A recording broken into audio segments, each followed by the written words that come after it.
Portanto, permanece a observância do Shabat ao povo de Lurim. Essa citação é de uma tradução literal do texto original da carta de Ivrim, Hebreus, do aramaico. Infelizmente, a tradução para o português transforma o termo Shabat em repouso, ao passo que no chamado Antigo Testamento o traduz corretamente como sábado. Se as Escrituras dizem que a observância do Shabat permanece para o povo de Lurim, por que ela é praticamente ignorada nos dias de hoje? Neste passo, veremos como isso aconteceu e estudaremos os primeiros elementos que fundamentam a prática bíblica da observância do Shabat. Você já reparou que a maioria das pessoas que dizem crer nas Escrituras tem muitas dificuldades de recitar algo tão simples quanto os Aseret Hadbrot, os chamados 10 Mandamentos? A seguir os 10 Mandamentos segundo a Bíblia. Eu sou Yahweh teu Elohim, que te tirei da terra do Egito, da casa da servidão. Não terás outros deuses diante de mim. Não farás para ti imagem de escultura, nem semelhança alguma do que há em cima dos céus, nem embaixo na terra, nem nas águas debaixo da terra. Não te encurvarás a elas, e nem as servirás. Porque eu, Yahweh teu Elohim, sou Elohim zeloso, que visito a iniquidade dos pais dos filhos até a terceira e quarta geração daqueles que me odeiam, e faço misericórdia a milhares dos que me amam e aos que guardam os meus mandamentos. Não usarás o nome de Yahweh teu Elohim em falso, porque Yahweh não terá por inocente que tomar o seu nome em falso. Lembra-te do dia de Shabat para o santificar. 6 dias trabalharás e farás toda a tua obra, mas o 7º dia é o Shabat de Yahweh teu Elohim. Não farás nenhuma obra, nem tu, nem teu filho, nem tua filha, nem o teu servo, nem a tua serva, nem o teu animal, nem o teu estrangeiro que está dentro das tuas portas. Porque em 6 dias fez Yahweh os céus e a terra, o mar e tudo que neles há, e ao 7º dia descansou. Portanto, abençoou Yahweh o dia de Shabat e o santificou. Honra teu pai e a tua mãe, para que se prolonguem os teus dias na terra que Yahweh teu Elohim te dá. Não matarás. Não adulterarás. Não furtarás. Não dirás falso testemunho contra o teu próximo. Não cobiçarás a casa do teu próximo, não cobiçarás a mulher do teu próximo, nem o seu servo, nem a sua serva, nem o seu boi, nem o seu jumento, nem coisa alguma do teu próximo. Êxodo, capítulo 20, versículos 2 a 17. Você já observou quais são os 10 mandamentos segundo a Igreja Católica? A seguir, a lista oficial do Vaticano. Amar a Deus sobre todas as coisas. Não tomar seu santo nome em vão. Guardar domingos e festas. Honrar pai e mãe. Não matar. Não pecar contra a castidade. Não furtar. Não levantar falso testemunho. Não desejar a mulher do próximo. Não cobiçar coisas alheias. Sejamos liberais e partamos do pressuposto de que os mandamentos católicos 1 e 6 sejam equivalentes aos mandamentos bíblicos 1 e 7, respectivamente. Embora isso seja discutível, foquemos aqui nas diferenças mais explícitas. A primeira coisa que se percebe é a ausência do 2º e 4º mandamentos bíblicos na listagem católica. Dos 10 mandamentos bíblicos, a Igreja Católica preserva apenas 8. E isso não é surpresa, uma vez que os 2 mandamentos bíblicos vão contra a prática da Igreja Católica. A proibição contra imagens e cultos a tais imagens seria um embaraço, mesmo com o jogo de palavras que o catolicismo faz ao afirmar que não as adora, mas sim venera imagens. Claro, qualquer pessoa minimamente familiarizada com a prática sabe que as imagens e os santos são objetos de culto e de adoração, contrariando frontalmente ao mandamento bíblico. Para dar conta da ausência desse mandamento, o mandamento de não cobiçar, que na Bíblia é apresentado de forma genérica, sem distinção de objeto, foi desmembrado em 2. Assim a contagem católica chega a 9 mandamentos. Resta ainda o último mandamento, o do Shabat. Peço a você que releia cuidadosamente o 4º mandamento bíblico. Observe como ele se refere à observância de um dia específico que foi santificado pelo Eterno, o dia do Shabat. Esse mandamento foi substituído por outro, o da observância do domingo. Mas por que isso aconteceu? Observe o que diz a própria Enciclopédia Católica. O mundo estava plenamente maduro para o monoteísmo ou a sua forma modificada enoteísmo, mas esse monoteísmo se apresentava em vários disfarces, sob a forma das diversas religiões orientais, na adoração do sol, na veneração de Mitra, no judaísmo e no cristianismo. Relembremos uma citação que foi utilizada no primeiro passo. Os romanos gradualmente receberam todas as religiões dos povos a que subjugaram, de modo que Roma se tornou o templo de todo o mundo. A Igreja Católica é francamente aberta e transparente, e até mesmo se orgulha do fato de ter sintetizado várias religiões numa espécie de fé ecumênica com roupagem bíblica. Mas o que tem isso a ver com a questão do domingo? Bem, o domingo vem exatamente da veneração ao deus Sol Mitra. Já vimos, no primeiro passo, que é da adoração a Mitra que decorre a prática do Natal, mas isso não é tudo. O domingo era santificado em honra de Mitra, e o 16º dia de cada mês lhe era sagrado como mediador. O dia 25 de dezembro era observado como seu aniversário, o Natalis Invicti, o renascimento do sol de inverno, invicto pelo rigor da estação. E é em Roma, e não nas Escrituras, que se encontra a base para a guarda do domingo. Aliás, as Escrituras já falavam sobre tal substituição ao afirmarem: disse assim: o quarto animal será o quarto reino na terra, o qual será diferente de todos os reinos, e devorará toda a terra, e a pisará aos pés, e a fará em pedaços. E quanto aos 10 chifres, daquele mesmo reino se levantarão 10 reis, e depois dele se levantará outro, o qual será diferente dos primeiros, e abaterá 3 reis, e proferirá palavras contra o Altíssimo, e destruirá os santos do Altíssimo, e cuidará em mudar os tempos e a Torá. E eles serão entregues na sua mão por um tempo, e tempos e a metade de um tempo. Daniel, capítulo 7, versículos 23 e 25. É praticamente consenso que o quarto reino ao qual Daniel se refere é o Império Romano. E é exatamente Roma quem, além de perseguir e destruir os santos do Eterno, efetuou mudanças nos tempos do Eterno e na sua Torá. Mas nada disso deve impressioná-lo. O que realmente impressiona é que esse mandamento do domingo, um substituto ilegítimo do Shabat do Eterno, permanece nas Escrituras. Será que o Shabat, que permanece para o povo do Eterno, é o domingo santificado ao deus Mitra? Ou é o dia que ele próprio santificou? De onde os que observam o domingo estão extraindo tal prática? Em nenhum lugar da Bíblia encontramos que Cristo ou os apóstolos ordenaram que o Shabat fosse mudado do sábado para o domingo. Temos o mandamento de Deus dado a Moisés para santificar o dia de Shabat, isto é, o 7º dia da semana, o sábado.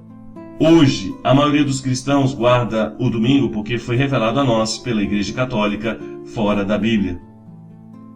É preciso deixar de lado práticas extrabíblicas e voltarmos para a pureza do que diz as Escrituras. A primeira coisa que você deve estar se perguntando é por que isso é importante? Para poder te responder, preciso te convidar a fazer uma viagem no tempo. Voltemos para uma época de muitas alegrias, mas também de muito trabalho.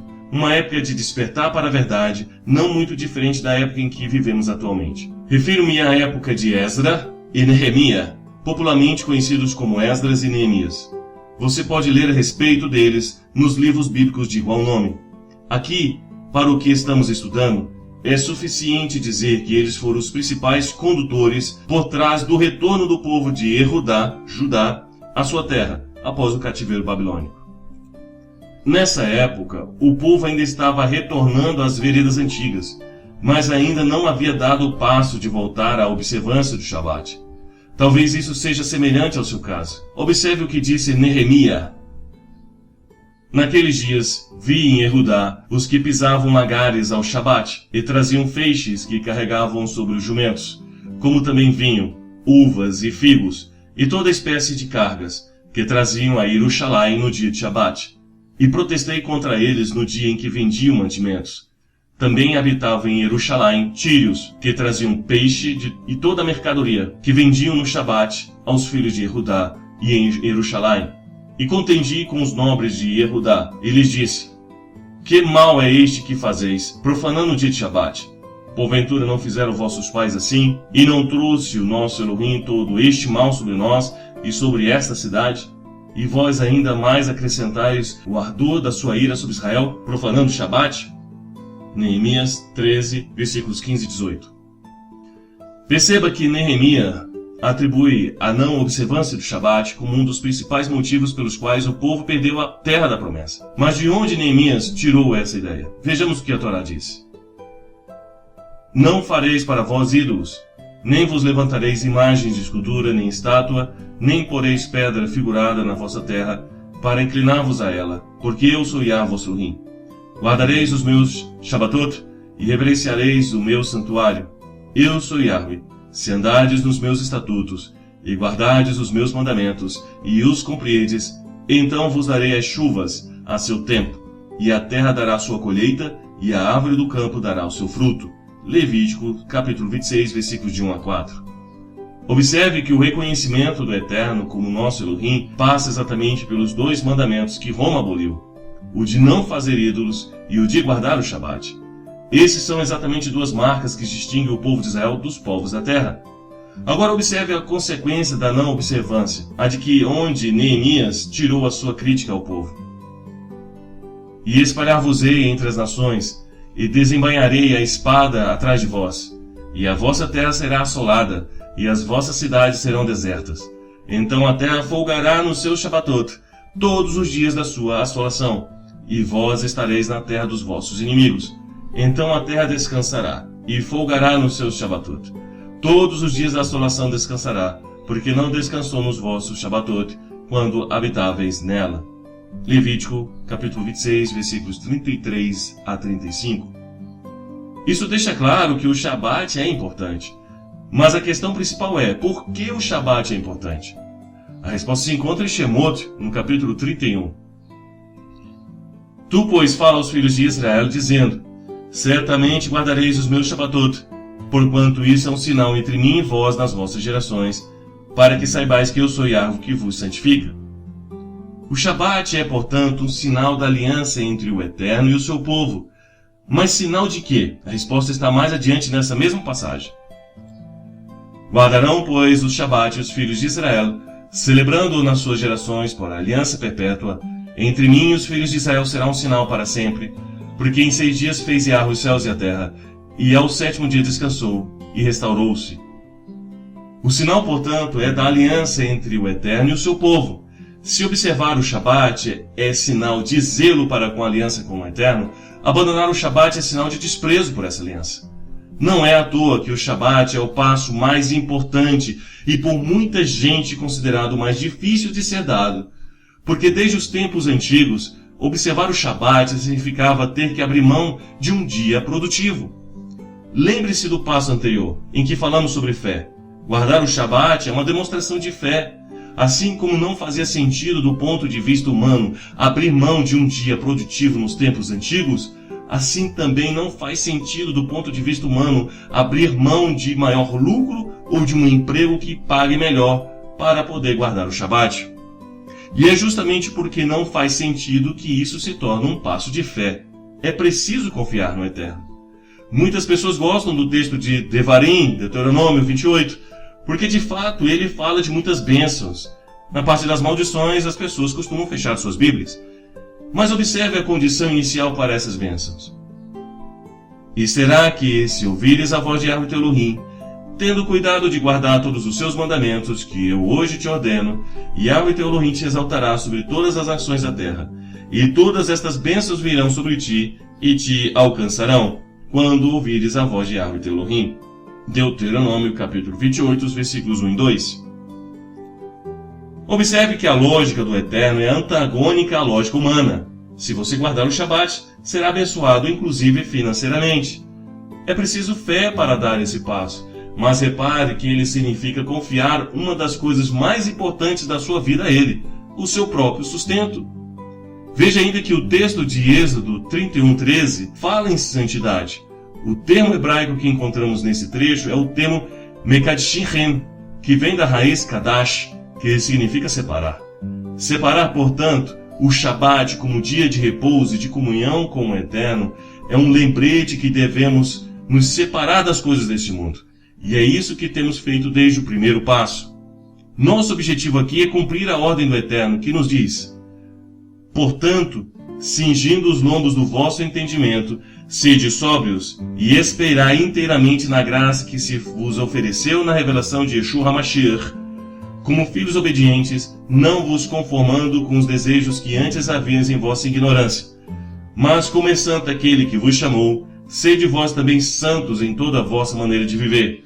Porquanto está escrito: sede santos, porque eu sou santo. 1 Pedro, capítulo 1, versículo 13 a 16. Observe que para cumprir a ordem do Eterno de sermos santos, precisamos abrir mão do nosso desejo e fazer aquilo que Ele nos determinou. É comum que muitos pensem que o Shabat se destina somente a judeus. Mais adiante em nossa série, veremos como o Eterno não faz distinção entre o seu povo e que todos, naturais ou não, pertencem à oliveira, que é Israel. Porém, como ainda não chegamos nesse ponto, aqui demonstraremos como o Shabat é para todos, indistintamente. O primeiro indício disso é o fato de que o Shabat ter sido instituído na criação. Volte ao texto mais acima, de Êxodo 31:13, e você verá que o sinal dado pelo Eterno remonta à criação, quando não havia Israel, muito menos judeus. Mas vai além disso. Você já ouviu algum grupo religioso usar o bordão "Minha casa será chamada casa de oração para todos os povos"? Certamente que muitos já ouviram essa expressão. É triste constatar que a maioria ouviu esse bordão totalmente destituído de seu contexto. Observe o que diz o texto. Bem-aventurado o homem que fizer isto, e o filho do homem que lançar mão disso, que se guarda de profanar o Shabat, e guarda a sua mão de fazer algum mal. Porque assim diz Yahweh a respeito dos eunucos, que guardam os meus Shabatot, e escolhem aquilo em que eu me agrado, e abraçam a minha aliança. Também lhes darei na minha casa e dentro dos meus muros um lugar e um nome, melhor do que de filhos e de filhas, um nome eterno darei a cada um deles, que nunca se apagará. E aos filhos dos estrangeiros, que se unirem a Yahweh, para o servirem e para amarem o nome de Yahweh, e para serem seus servos, todos os que guardarem o Shabat, não o profanando, e os que abraçarem a minha aliança. Também os levarei ao meu santo monte, e os alegrarei na minha casa de oração. E os seus holocaustos e os seus sacrifícios serão aceitos no meu altar, porque a minha casa será chamada casa de oração para todos os povos. Isaías capítulo 56, versículos 2 e do 4 ao 7. Seria cômico, se não fosse trágico, que a maioria dos grupos que usa esse bordão não cumpre o Shabat, e sendo assim, ignora completamente a condição de que o Eterno levará à sua casa de oração aqueles que cumprem o Shabat. Observe ainda que o Eterno fala também aos estrangeiros, e diz que deles tomará aqueles que guardam o Shabat, por amor a ele, e que assim o servem em sua aliança. Alguns tentam argumentar que Yeshua, em seus ensinamentos, teria de alguma forma sido contrário ao Shabat. Observe algumas frases de Yeshua. Porque o Filho do Homem também é o Adonai, Senhor do Shabat. Mateus 12:8. Ora, não é melhor um homem do que uma ovelha? Portanto, é lícito fazer bem no Shabatot. Mateus 12:12. E orai para que a vossa fuga não aconteça no inverno nem no Shabat. Mateus 24:20. E disse-lhes: o Shabat foi feito por causa do homem, e não o homem por causa do Shabat. Marcos 2:27. E os escribas e fariseus observavam-no, se o curaria no sábado, para o acharem de que o acusar. Mas ele bem conhecia os seus pensamentos, e disse ao homem que tinha a mão mirrada: levanta-te e fica em pé no meio. E levantando-se ele, ficou em pé.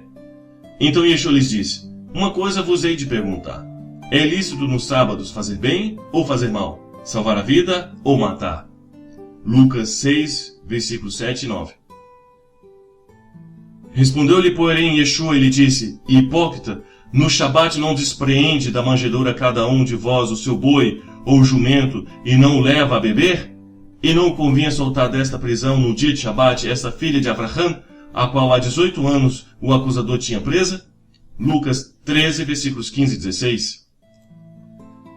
Observe que em momento algum Yeshua afirma que o Shabat foi abolido, ou que não é importante. Pelo contrário, se ele tivesse abolido o Shabat, não faria sentido esclarecer que é lícito fazer bem no Shabat. Bastaria que ele dissesse que o Shabat não existe mais, ou que nunca existiu. Também não haveria sentido em Yeshua se proclamar Senhor de algo que não existe, ou que estava para se tornar obsoleto. E se atentarmos para o contexto de Matityahu, Mateus 24, observaremos que ele se refere a tempos posteriores à morte de Yeshua. Não faria sentido Yeshua dizer que eles deveriam orar para que a fuga não ocorresse no Shabat, se o Shabat foi abolido. E se atentarmos para o todo das críticas de Yeshua às práticas e armadilhas dos fariseus e dos escribas, observaremos que ele estava muito mais corrigindo os desvios de grupos que transformaram o Shabat num fardo do que se posicionando contra o Shabat em si. Continuaremos na parte 2. Shalom e até o próximo vídeo.